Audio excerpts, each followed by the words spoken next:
Good morning.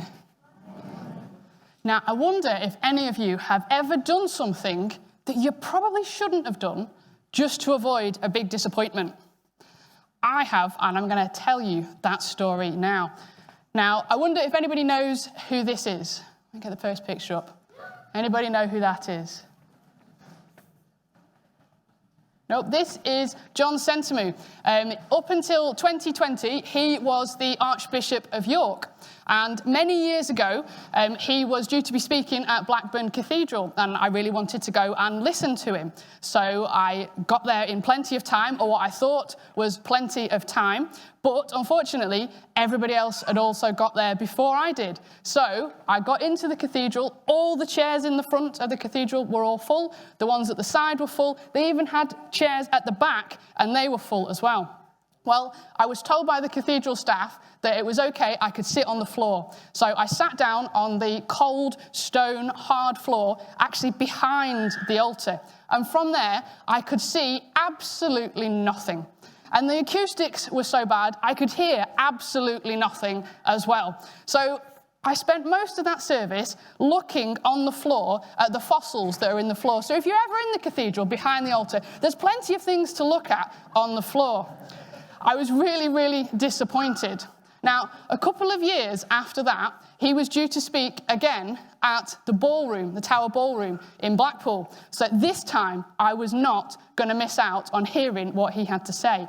So we got there even earlier this time, but again, so did everybody else. There was a massive queue. We joined the back of the queue and we made our way up to the foyer. Eventually, we got into the foyer, and the place was absolutely full of people. There was no single queue. It was just a mass of people, shoulder to shoulder. This is way before social distancing was a thing. So once we were inside the foyer, we started to hear some rumours that it was actually nearly full inside in the ballroom, and that they were going to shut the doors and they were going to have to turn people away. Well, at this point, remembering what had happened last time, I wasn't prepared to stand and wait there in line.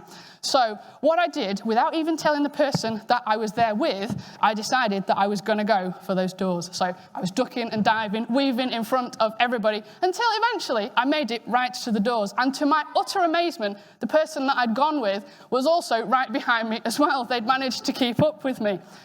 We were let in, and we got two of the last seats. And we sat down, and then they shut the doors. Not my finest moment, but I did get to hear John Sentamu speak, and from what I can remember, it was pretty good as well.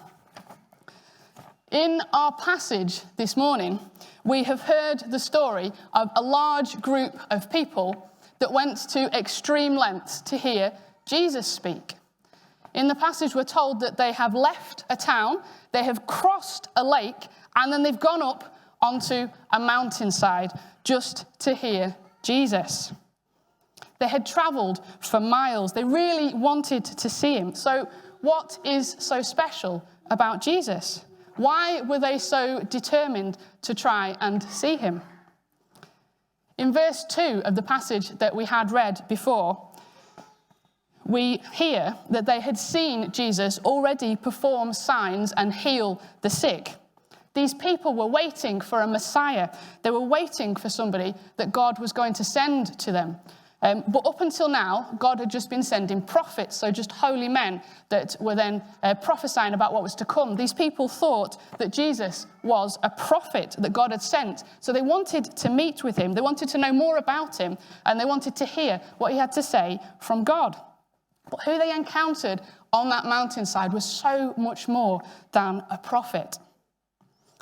Now, in the passage, it says that there were 5,000 men on the hillside that day. 5,000 men. That doesn't include the women and the children. That's why that question was wrong, because it wasn't just men that were there. There would have been women and children as well. Now, there's debate as to how many people were actually there that day, and a few different figures. One that I've seen quoted is about 15,000 people. Now, can anybody imagine what 15,000 people looks like? I couldn't. So I've got some pictures, all right? We can have the next set of pictures up, please. So on the your left-hand side, there is 10,000 people at a tennis match. On the right-hand side, that's at the O2 Arena, there's 20,000 people there. That is an awful lot of people.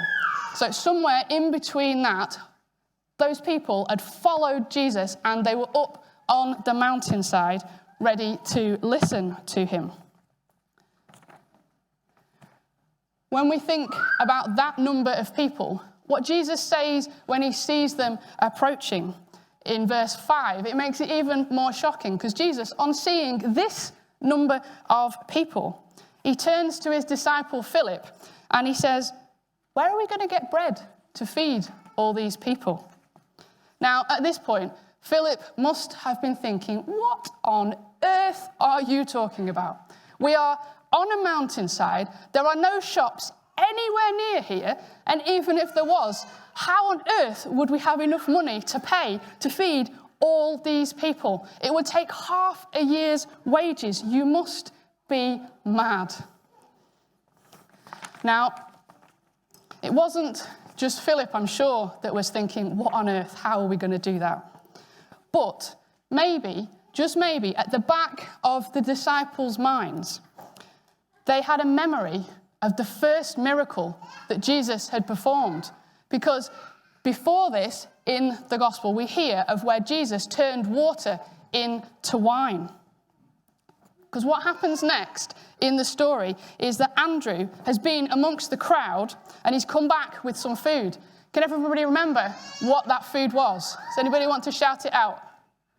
Go on. Bread, yeah, what else did he bring? Fish, bread and fish, excellent. So what we're going to do now is you need to find me 5 loaves and 2 fish in church. So anybody that wants to, I want you to go and have a look around the church and see whether you can find any bread or any fish. Okay, just go. You can see it, go and get it, and then come and bring it to me. Excellent. Fab. Good. Oh, thank you. Thank you. Brilliant. Okay, we're doing all right. We're getting them there. Okay, we need 1 more fish and 1 more loaf.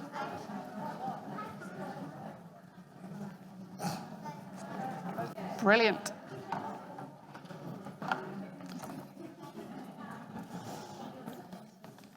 Anybody found a fish? Excellent. Fortunately, it's not real, so if we hadn't found it, it would have been all right.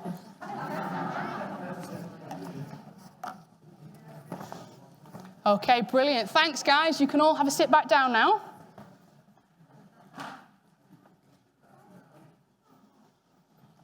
Okay, so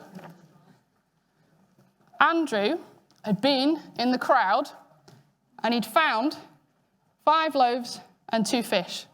You just have to imagine that the tin of tuna is a fish. I didn't have 2 plastic fish. Okay, so he's been and he finds a young boy, and the young boy has a packed lunch.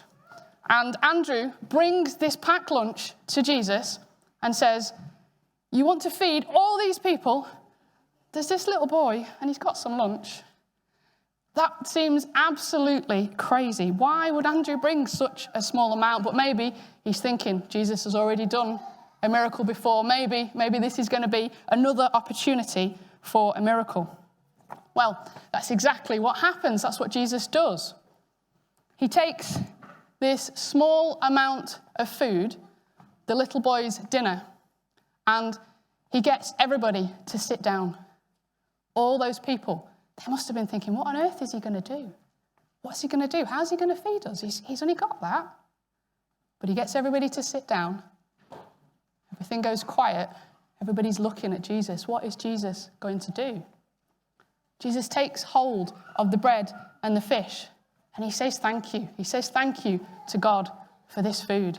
And then this is when the miracle happens, because he takes this amount of food, but he feeds that amount of people.